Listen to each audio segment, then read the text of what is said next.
So I'm going to invite our first speaker to come to the front. Her name is Terblanche, okay? Erica, I went onto her website and it says that she's been an adventurer since the age of 7, taking her friends onto these trips or getting lost, talking about things. But something interesting about Erica, she is an adventurer by heart, but also a trained psychologist. And as she comes into the room today, she's also part of the Human Values Foundation and a spokesperson for the Human Values Foundation. And also, she set up an organization called Teach a Girl to Fish. Wow, what an amazing name for an organization. So Erica, welcome as you come to speak to us. And we hope that you will enjoy it as much as we're looking forward to hearing you. How many of you are principals and school teachers? Okay, absolutely wonderful. You know, the future is in your hands. In my opinion, you are some of the most influential people in the world because the way in which you shape our children and their characters will determine our future. I mean, Selvin, thank you very much for providing that. Where are you? That segue for me. That education without values is nothing more but dangerous. And if you think about the way in which science and progress is accelerating, it's extraordinary what will become possible for us as a human race. And without values to guide our decisioning around that, I would say we are in hot water, to say the least. So the point is, I'm now speaking to a whole room of educators, so I thought to not make this a teaching session. I thought that would be strategically not clever. So I'm going to make this session very interactive and fun. I've got half an hour to share with you, and we're going to make it quick. So please stay engaged, stay with the process, follow the instructions exactly. It'll be more fun for everybody that way. And above all, have fun. We're going to talk about values mostly and the importance of values, particularly in your environment and in schools. Can you hear me as I fade in and out? It feels like I'm coming and going. Okay. Right. So the way we're going to start is, I'm going to take my jacket off because I'm hot now, is we are going to experience what children experience in our Big Think program. It's 7 to 11-year-olds. That we do value education with. And the children go through something called a silent sitting, just as we start the teaching lesson. So I'm going to give you an opportunity to experience that. So get comfortable in your chair. If you wish, you can close your eyes and imagine yourself being a 9-year-old. Try it. It's fun. So now I'm going to try and work the IT here.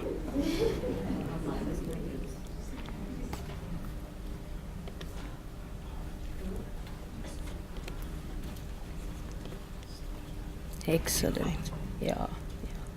Right. Comfortable in your chair, and here we go.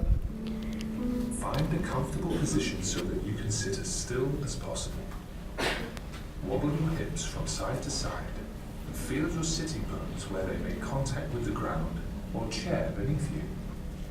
Stand tall and rest your hands in your lap. See if you can find your breath in your body. Is it in your chest or your tummy? Can you feel it at the tip of your nose? Notice each in-breath and each out-breath and allow your body to become more and more relaxed. Breathe in peace, breathe out quiet. Breathe in peace, breathe out quiet. Place one hand on your tummy and one hand on your chest. Can you feel your body moving as you breathe? Maybe your tummy goes up and down, or your chest gets bigger and smaller. Bring a sense of curiosity to your experience. Do you notice the breath in one particular part of your body or in lots of places? Does focusing on your breath help your body feel more relaxed? Now bring your attention to your feet. Breathe in, and as you breathe out, let your feet become quiet and relaxed. Move your attention to your legs. Breathe in, and as you breathe out, let your legs become quiet and relaxed. Bring your attention to your hips. Breathe in, and as you breathe out, let your hips become quiet and relaxed. Now bring your attention to the front of your body, to your tummy and chest. Breathe in, and as you breathe out, let your tummy and chest become quiet and relaxed. Now move your attention to your back. Breathe in, and as you breathe out, see if you can let your whole back relax. Move your attention to your neck, face, and head.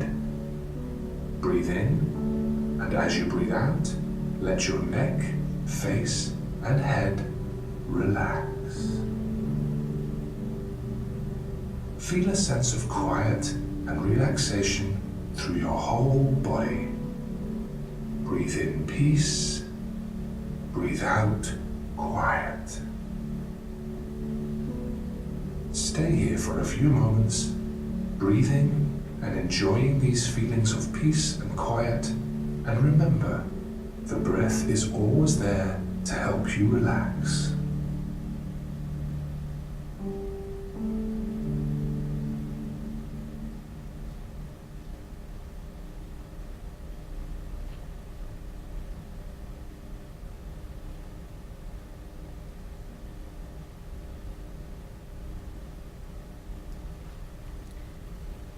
You can bring your attention gently back to the room and open your eyes. It was the most extraordinary picture when I opened my eyes and I saw you all sitting in relaxation. Actually, this piece wasn't practiced. It was just a real observation with smiles on your faces. It's really beautiful to see. I wish we were clever and quick enough to take a photo of that, but that was really beautiful.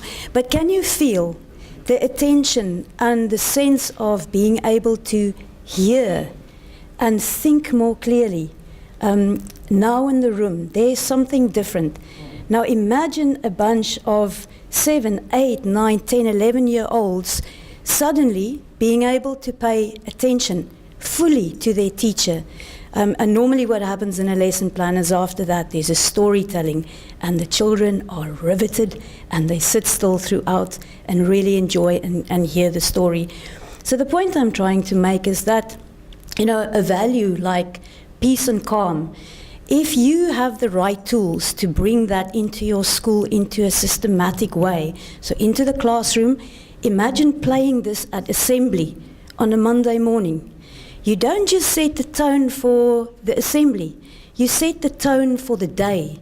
And over time, you set the tone and the atmosphere and eventually the culture of a school, and then a community, and then a country. And you can see how this builds, and I know you're going to specifically talk about that, and it's close to your heart. So then there's that value of peace and calm. Now bring in the other power values. Bring in love, bring compassion, truth, trust. I mean, I've got a whole power list here. It's like falling into a candy jar. I don't know which ones to mention. And the point being, welcome, get yourself a seat.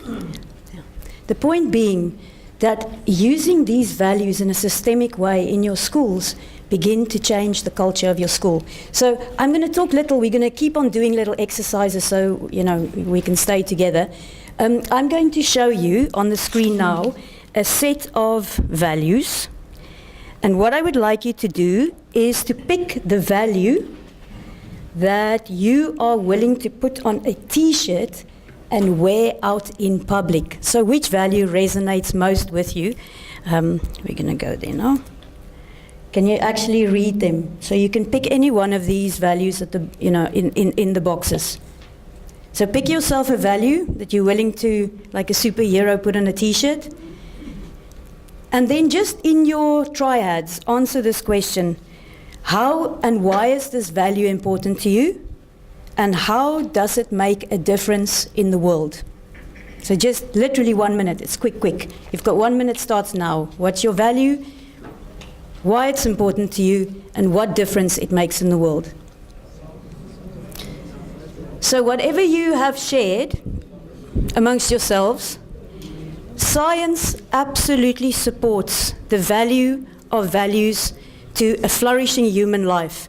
There is a lot of scientific research that shows that values and having a core set of strong positive values is absolutely crucial for happiness, for overall well-being, and for being more successful eventually in life.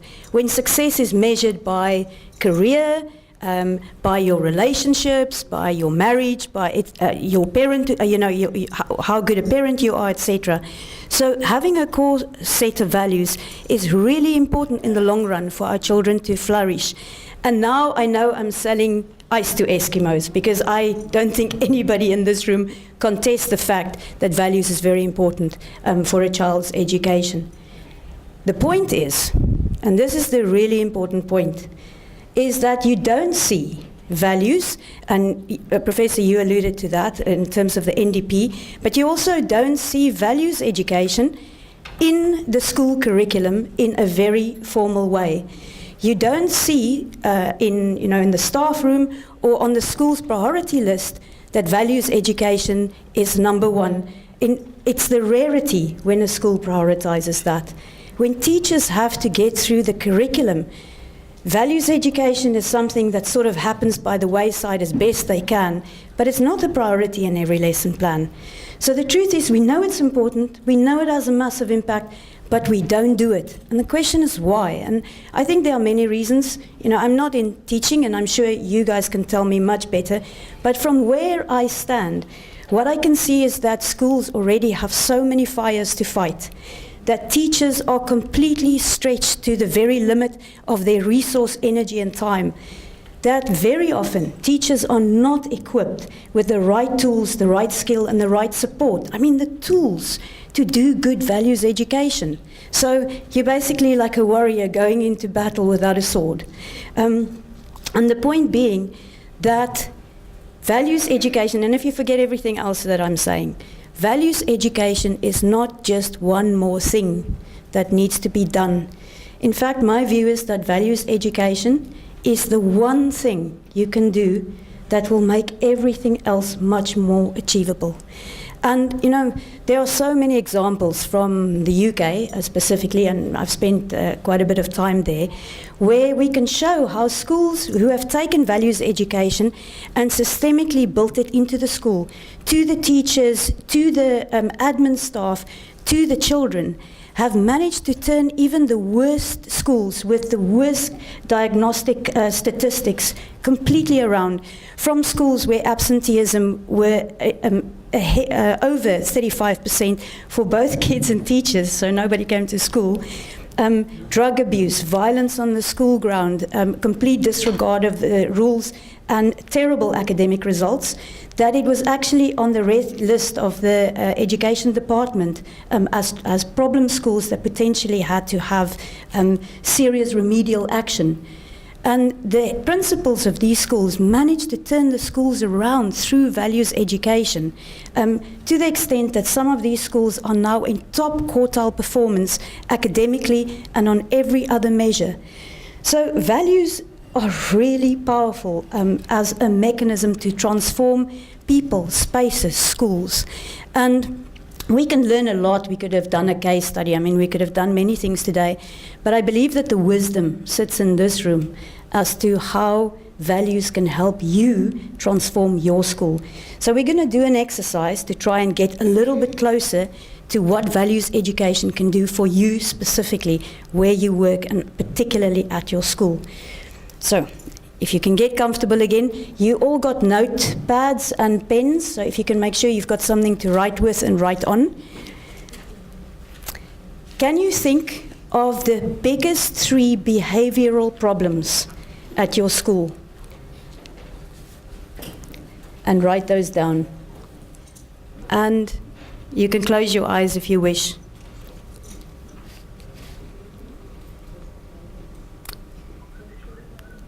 Now think of your school.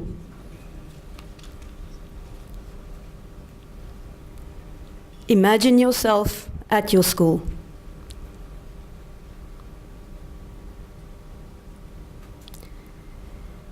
Now think of your school when the value of love is truly lived on a daily basis, when kindness, compassion, generosity, and caring are the norm.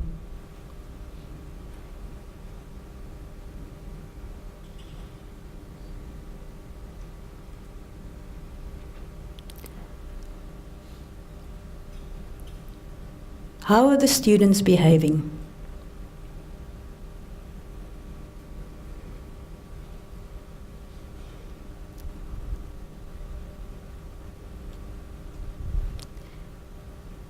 How are the teachers behaving?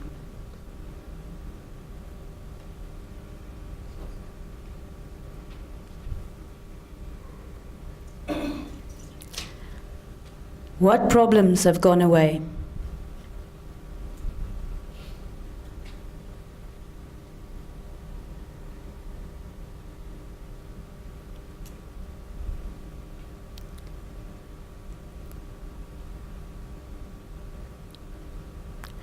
What has become easier to achieve?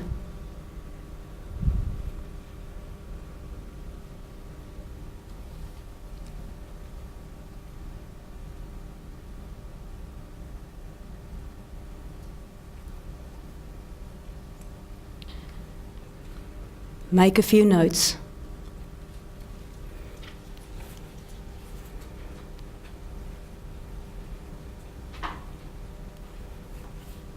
Just in a minute or so, just a note or two of what's easier. Okay, did you get something from that? Okay, because we're going to do another one, so I hope you got something from that. That was your get out clause. Okay. So just if you wish, you can, relax again and close your eyes. We're going to just do one more one. Now think of your school when two more of these beautiful values of courage and honesty are being fully lived at your school. What is it like to be there?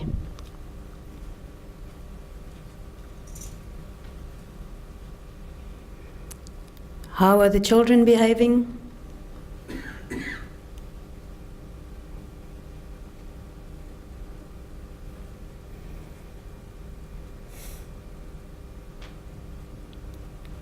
How are the teachers behaving?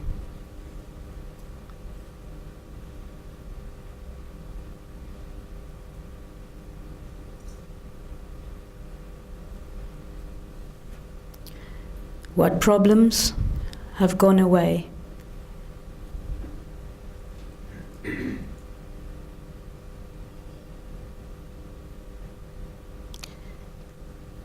And what is easier to achieve? I saw lots of people enjoying that and a lot of people writing a lot of stuff. I also, because this is powerful when you begin to imagine how these values, by name, begin to transform spaces. I also saw some people looking in despair at the fact that there were 44 values on the board, thinking we'd have to go through that. So no, we weren't going to do that. But the point being that values are transformative and can help us transform these spaces. Now, in your triads, just share with each other the following. What becomes easier with these values in your schools, and whether you think you are doing enough in terms of values education in your school at the moment. So just literally 2 minutes to do that exercise with your triads. This is what happens when you this is what happens when you get passionate people, very passionate people, in a room talking about something that really matters to them. So there was a lot of sharing happening and a lot of insights. Can we have just 2 or 3 trios from the floor sharing what their insight was. We've got 2 minutes here to share our wisdom and serve each other with our wisdom. So please don't be shy. This is where people learn the most, actually. Which trio would be willing to open first? When this training happening for teachers to do it, it was said that we can't afford to do that.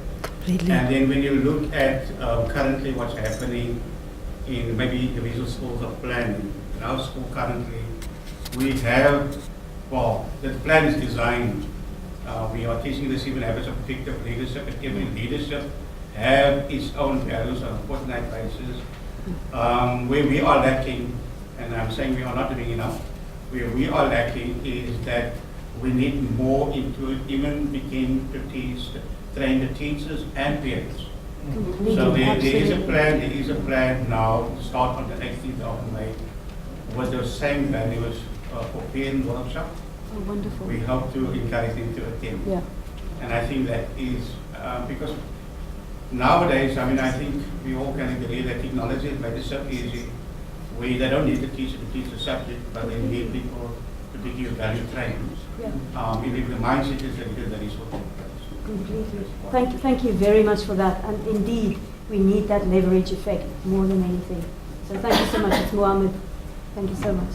Lovely. I was just thinking, I was a great foundation grade teacher all the time.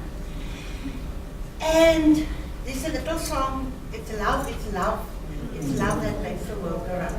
And I was observing teachers this week, the way they speak to the kids. I know they're overwhelmed with a big class. But just a little bit of love, just a little bit of softness. And if you did something wrong yesterday, you will come back and say, you know, children, I was feeling upset. I didn't treat you, I was a little bit rough with you, John. I did something to you that I'm so sorry. Yeah, that's so beautiful. Something like that. Thank you. That's absolutely. Even though I Yeah, I can let you know. Yeah. But where's the love? Just a little bit of love. Thank you so much. And it transcends everything. Why don't we sing it? Can we sing it? Yeah, let's sing it. Do you know it? Yes, Okay, can you? she can teach us. You can teach us. It's love that makes the world go round. It's love that makes the world go round. It's love that makes the world go round. It's love that makes the world go round. It's you, it's me, it's us that makes the world go round. It's you, it's me, it's us that makes the world go round. It's you, it's me, it's us that makes the world go round. It's us that makes the world go round. I must agree with the value education. I think it's very important in the setup of being a teacher. But unfortunately, the times I've seen with student ladies that a huge problem that stood out for me this week is that how many learners are negative. And I agree with the sir that stated the parents must also be involved with this situation. And it's difficult for me as a teacher. You get the teachers, it's true, teachers don't want to go the extra mile for the learners. They feel like the curriculum is packing up and they want the work to get done. And it's very difficult. I felt like a fish that swim upstream because for me it's about the learner. For me it's about to make sure that the learner is okay at the end of the day. And for me it's about investment in development. And it's sad to see that learners don't see themselves going somewhere. Yeah. And one goes over and says, why must I go somewhere if I'm stupid? I say, how do you mean stupid? I get the concession, my father says I'm stupid. And it's okay for them. And when you give them love, in many times they don't know how to respond. Yes. They don't know how to respond. And it's for them.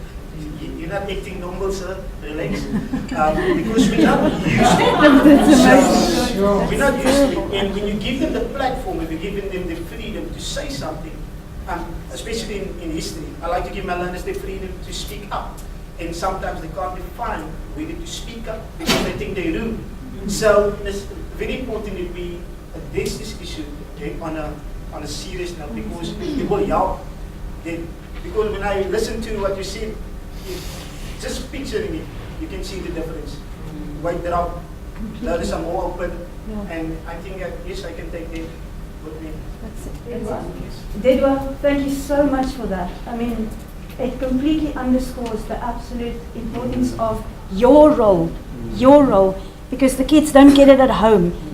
And we're moving into a secular society, so the kids don't go to whatever denomination of a moral code anymore. Where is the only place? It's school. Guys, it's you. So thank you very much. And so what can we do?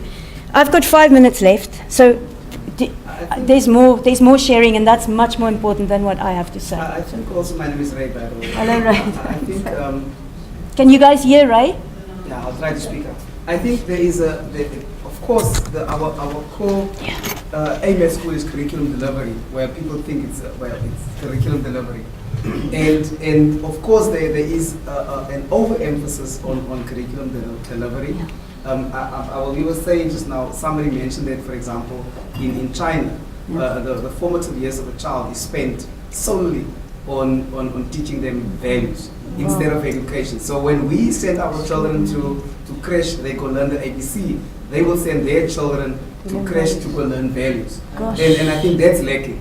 And at my school currently, we have our admin is around 15 minutes, 25 minutes. At most, it will be 20 minutes. And so there is little interaction between the class teacher and the child in order for you to stem those values really out. And I would think that if a school, like you said, there is no real, in the words that you were using, you said that there is little value education in our formal curriculum. And so if we had to make some time in the admin period to look at the values, we have values. Our value for this month is respect, but how much of that is really like stemmed through. But if we make a time in the admin, for example, and say, look, this is what you're going to do in terms of teaching the child, and everybody does the same thing, and then I think it would be kind of better. And as educators, my last word, as educators, I think we need to get away from sort of our comfort zone and realize, these kids, they come sometimes from broken homes. I was saying to a group today that as an educator, I don't get a lot of money, but there are children sitting in class who don't even earn like 2,000 in some month. Their grandmother get 1,200, and like 8 people live off that 1,200. And if I don't take cognizance of that, and there's a whole lot of things that comes with it. And so we need to be aware of where these children come from, and so that they see that in us, and maybe also that's my contribution. Thank you so much. Right, thank you so much. And I think the power of that is, particularly in our country, there is so much that can be given into situations that are dire. And the systemic bringing of values education into the school, if it's systemic and it's done in a particular way throughout your school, that is indeed where the change will come. So thank you so much for that. I know we can keep talking, but the time is running out. So thank you for your contributions. I've got 5 minutes left to talk to you about the Human Values Foundation's Values Education Program. It's really simple. I've got a slide, I think. I've got lots of slides. Anyway, the Human Values Foundation has been going for 25 years. It's been teaching values education to about 2,000 schools, 500,000 kids, mostly in the UK, some in South Africa, some in India, and I'm really hoping that we're going to change that figure around, that we shift it more towards home. They have a very, very simple product. It's a simple lesson plan structured around 5 core values, and the core values you saw earlier in the exercise that we did. There are 88 relevant lesson plans under each one of under those 5 core values, and you would be happy to see, Professor, that the SDGs. So it's not the National Development Plan, but it talks to at least the Sustainable Development Goals, which is very close to our NDP goals. So children get taught on these values, and each lesson plan is a construction or combination of multimedia, multi-experience. So first you start with the silent sitting, then there's storytelling, then there's discussion, then there's singing, and activities around this. And like you said, Ray, to really embed it. So when a kid goes through a love session, we saw the power of just one song. When you do the silent sitting, you do a story. You adopt for yourself a superhero who signifies the value of love, and you aspire to become that superhero. And you do some activities around it.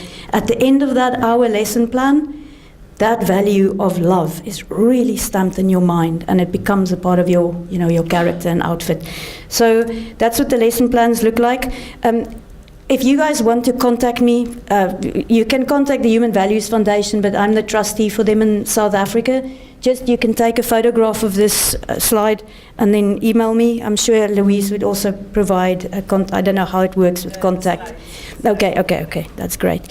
So what teachers say, I'm not going to bore you to death now, what teachers basically say, one particular head teacher in the southwest of England, and I'm going to just read it, she said within a few terms after introducing the program, this is the value education program, we turned the school around completely. The atmosphere became much more positive. Staff, pupils and parents were working together as a team, as you were saying earlier. Behavior and attendance improved as a result. Academic progress accelerated. The school became a place where everybody wanted to be. And that's quite extraordinary coming from a few lessons, throughout the school. And then really the primary clients, if we were to say we were selling something, the primary clients are the children. And what do the children say about this program? And I will quote Gillian. Gillian is 11 years old. And here's what the child says. I feel the Big Think, which is the program, has made me a totally different person. It has changed my whole life totally. I cannot say how much it's helped me. When I would hurt someone or call them names, I've been able to control myself and say, would I like that done to me? Yeah, it would be no. So I don't do it. Do you know, sweet? Out of the words of the children, basically. And so I'm going to end this my talk. I can go on for hours, but I'll keep it now to the end, by saying thank you very, very much to Louise. I am so moved. I didn't know this was just about values today. I'm so moved that you created this opportunity, and so deeply grateful, and we're all grateful to you for bringing this to the agenda. So thank you so much for that. I really, really appreciate that. So I'm going to finish with a story. Every year we run a values competition in the UK for 7 to 11-year-olds, and the kids then submit their stories about values, and it's a fantastic read. If you guys want, I can send the book to you. It's PDF, so you can just download it. And this is the kind of pictures that the kids draw. The whole book is full of that, and they write their own little story. So I'll read you the winner's story for this year. Where is it? The story is by a young man. What did I do? By a young man called Toby. He's 8 years old, and his story is called Helping Hands. During my summer holiday, I gave my old and kind neighbors, Janet and David, a beautiful flowering plant. I love spending time with Janet and David because they enjoy talking to me, and I find them cozy and warm. Every week during my holidays, I make time to visit Janet and David with cheerful flowers, fruity homemade scones and tasty cakes. I also help David and Janet with small jobs like gardening and chatting to them. One day, I helped Janet with ironing, which was a great deal of fun. Extraordinary, right? Where's this kid? Then I sat down next to David and I talked to him. David has dementia and heart failure, but he's always happy when he sees me. Sometimes David has a cup of tea, which I carry for him while I enjoy mango juice. Janet and David don't go out often because David is poorly, so they get quite lonely. The couple enjoy time when I go and visit them. Janet always says I'm a good boy, and that makes me happy. Janet and David are kind to me, and they give me little treats of sweets for helping them. I'm glad that my helping hands of kindness were useful to Janet and David, because it's important to be of service and help others in need. 8 years old. I felt joyful during these different activities and of being useful. I will continue to be kind and helpful when I'm able to. if I'm a betting woman, I would bet that this boy is going to grow up to be a kind, generous, responsible citizen, a good father, a good partner. Let's be, inclusive. And he'll be able to be more successful and weather the storms of life better than kids who don't have this. So with that, Louise, thank you once again very, very much. And for your attention, really appreciate it. Thank you very much, very inspiring. Can you tell me, is there a cost involved? Sorry, I have to stand up and come here. You won't see me standing up. Oh, okay. Is there a cost involved for schools using the program? Yes, there is a cost. So, and we are right now in the process of finalizing it. So I may be a little bit off here or there in the south or north, but I think it's 1,500 rand a year subscription to all the material. Per school. If you've got 1,000 kids, 2,000 kids, 3,000 kids, economies of scale, it's in your favor. It's an NGO. We're not trying to make money. We want to just get this program out to everybody as quickly. Our problem was, and I can't see, Vanda. But our problem was that before, the program was on paper, believe it or not, old school, because it's a 20-year-old program. And we've just revitalized the whole thing. We actually had it rewritten by a South African design company. So the animations look much more like it's homegrown than UK-centric, which is fabulous. I'm really happy about that. And the website is being launched after Easter, where we built a dedicated website for this. So it's easy. Teachers go in, boom, you download the product. It's 1,500 rand a year for subscription, and then included in that, because I negotiated that deal for us in the UK, they have to pay. But in South Africa, you get free training for the teacher who would do it. So online, we'll via Skype train the teacher. So we're just keen to get this program out there quickly. That's Right. So thank you for asking that. Thank you. That's probably a very good point. That's a question often in the room.